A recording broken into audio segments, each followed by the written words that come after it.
everybody, it's Jeremy, and welcome back to Pokemon Crystal, where we are playing Ecruteak City. This is turn 10, and as a heads up, I've got mowers outside, so you're probably going to hear them on occasion. Unfortunately, I've got to get this turn done, so it is what it is. Apologies. Okay, so jumping into the turn, we've got a couple of different things going on. Luchan found a magic site in Wesh, a mercury pond, which is a 2-water site, which is pretty nice. Actually gives us a nice little water income. We have a battle in Anvas, so let's go ahead and watch that real quick. Our god against this horde of Ictiids. And this one we can guess pretty well how it's going to go. The Ictiids have decent hit points. They got nets, but all they have are spears. Right? They're gonna get slept. They're gonna miss a whole bunch because of invisibility. They're gonna miss a whole bunch because of ethereal. I will say their spears are probably iron, so this will take into effect the iron vulnerability, but we'll see.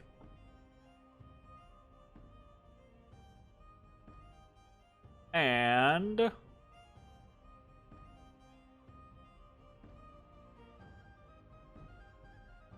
this is interesting.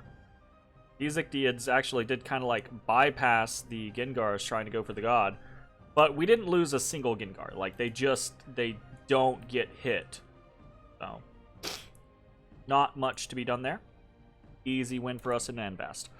Out of an unexpected event in Wesh, and this is just an assassination attempt off of Bluechan for site searching, which is annoying. I'm not gonna watch it. It's just a Ghastly. Bluechan has a Haunter and 1d3 Ghastlies with her, so it's incredibly unlikely that a single Ghastly is going to kill her. Possible if we're unlucky, but okay. So we have an unexpected event in Sea of Mermaids. One of Scowlhog's viceroys has attacked your province. Ugh, unfortunate. Very unfortunate. So we've got an unexpected event has occurred in Haunted Woods. Another lab gained a couple of different gems and a silver hauberk. Interesting. Then we have the battle in the Sea of Mermaids. Unfortunately, the Sea of Mermaids, this is a whole lot of trolls. So this would probably be kind of challenging to begin with a Sea King here as well. So that's dangerous. But the other side is it's kind of a shitty Pokemon province, right? It's got Tritons and Swimmers, so non-Pokemon and then crap Pokemon, so not really a good defense in and of itself anyways. So this is going to be kind of a slaughter. Yep. And done. Easy peasy.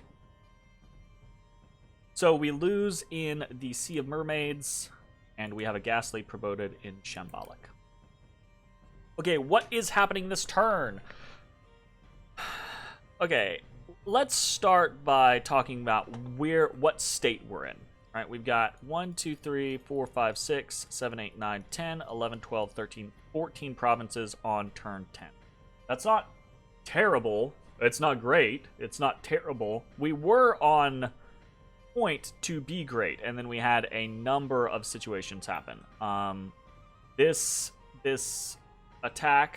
event attack is just one in a list of issues that have been cropping up, whether it's fighting with Cyanwood, this event, not being able to move our god into locations that we probably should be able to move our god, etc. Bounces in Donnermark. This one's probably the only like legitimate one that, you know, that's our bad. It is what it is, right? But just a combination of kind of annoyances to where we're at 14 on turn 10, whereas we should probably be around like 16 to 18 on turn 10. Am I super concerned? No, not really. The point of having the good expansion is to make sure that our infrastructure goes up quickly. And that is still happening, right? Losing stuff like Sea of Mermaids, getting hit in Dumna, and then having to push back from Gol Amrod into Dumna, not getting Donner Mark, not being able to get Anvast when I thought I was going to be able to get Anvast earlier on, right? All of these different situations are annoyances, but they're not overall causing me to be unable to progress forward with my infrastructure. So we're still getting a fortified village here in Wesh in 2 months. We're not putting up a temple this turn, but we will put up a temple next turn. The following turn, we'll probably start a fort either in Lilidor or in Anvast. So we're still doing well as far as all of that goes. So I'm not worried about it. We're hitting our goals as far as infrastructure.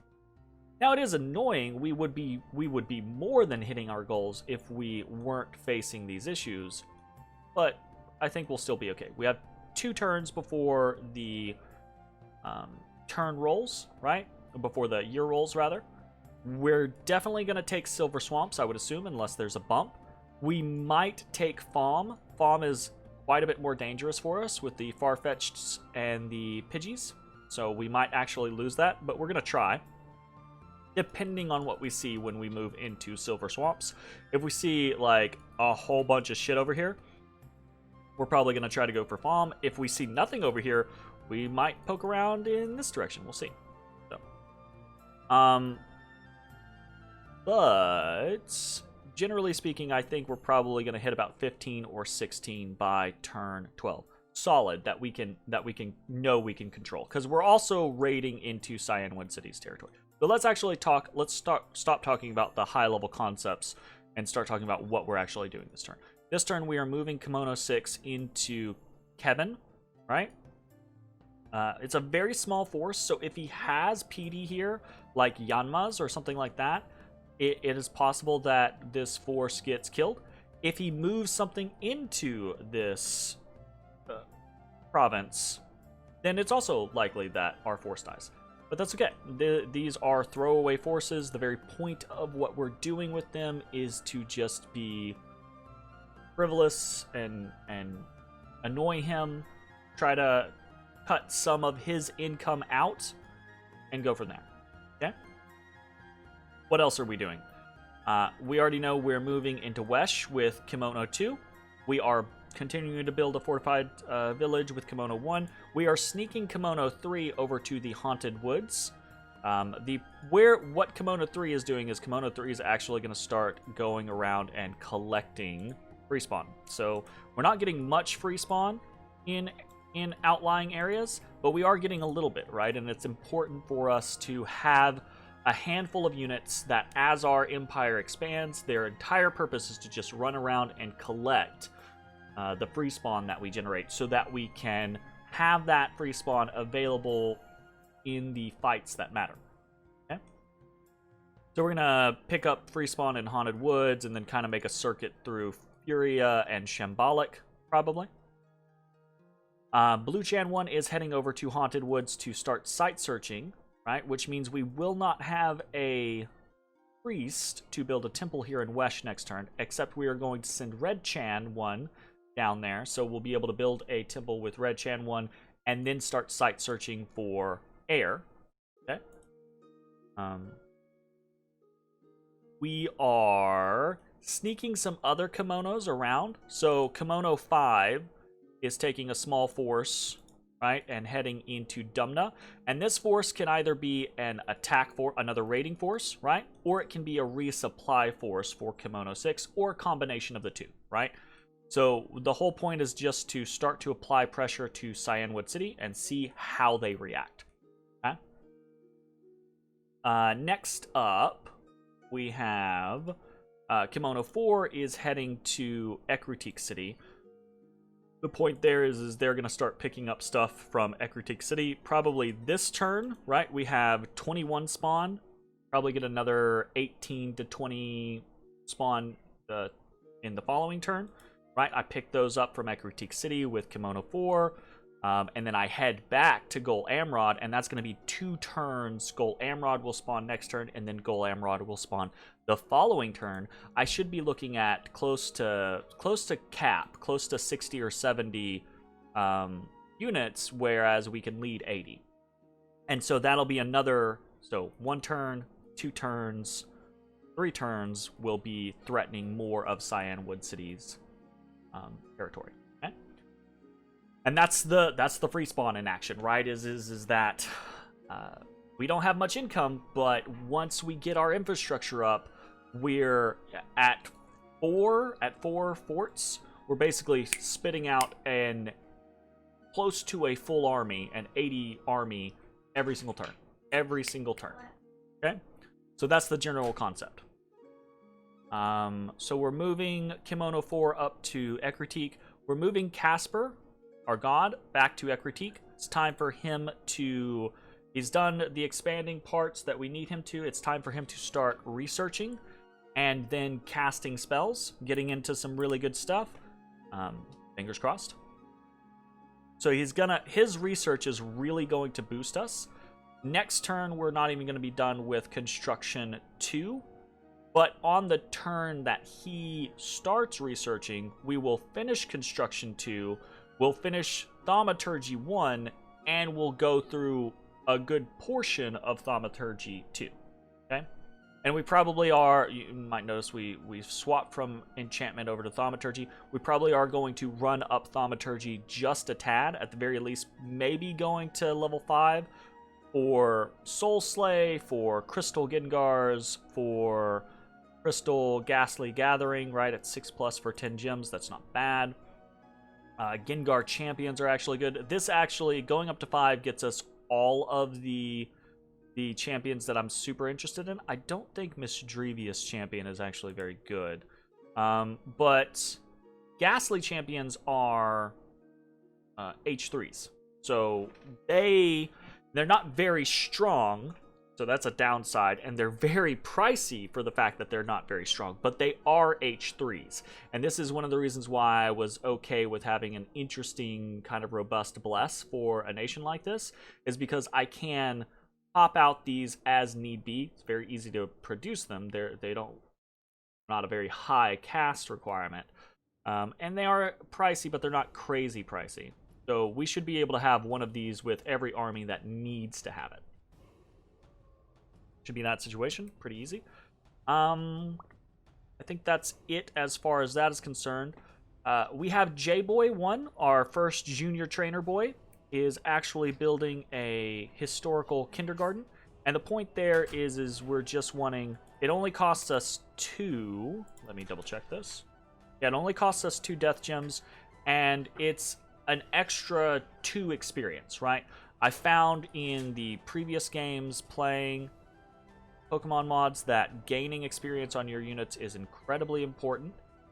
As we can see, right, the Ghastlies themselves are not very strong, but as soon as they hit Haunter level, their strength amplifies quite a bit, and once they hit Gengar level, they're actually really fucking strong. Like, they're decent HP, very hard to kill units outside of a regular fashion, right? And if they are sacred, they also benefit from our undead regeneration, luck, and recuperation. So it's actually really, really cool. I mean, the recuperation tends to be less of an issue for undead to begin with, but undead regeneration and luck is pretty nice. So, anything else for this turn? I think that is mostly it for this turn. We have started recruitment for another trainer boy. We've started recruitment for a Mono woman over here. Unfortunately, like, I really do want to get this recruitment in Goal Amrod going to where we can get more trainer boys. But it is more important to get forts and temples up to start with than it is to get labs up to start with. Our research can come online in a little bit, especially with our god assisting, right? But if we don't have the free spawn to generate armies, we're not going to be able to do it. Another thing is the concept of, okay, how do we protect ourselves from the Snorlax? And that is potentially inherent in our own troops. Every single Ghastly has Lick, okay? And Lick is armor piercing, right? It's only a little bit of damage, but the Snorlax doesn't have high armor. It's just very beefy, and it regens a lot. So the scenario there is that this paralyzing poison can fatigue out the Snorlax very quickly. And if we fatigue out the Snorlax, and we have, you know, if we have a dozen Ghastlies surrounding the Snorlax, hitting him every single turn, that should be able to eventually wound him and eventually make it to where he can't out-regen us. That might not be the case. We've seen some regen tanks go crazy in this mod. But, yeah, so shout out to Steelixes. May they rest in peace. Alright, that's it for the turn. I will see you all next time. Bye, everybody.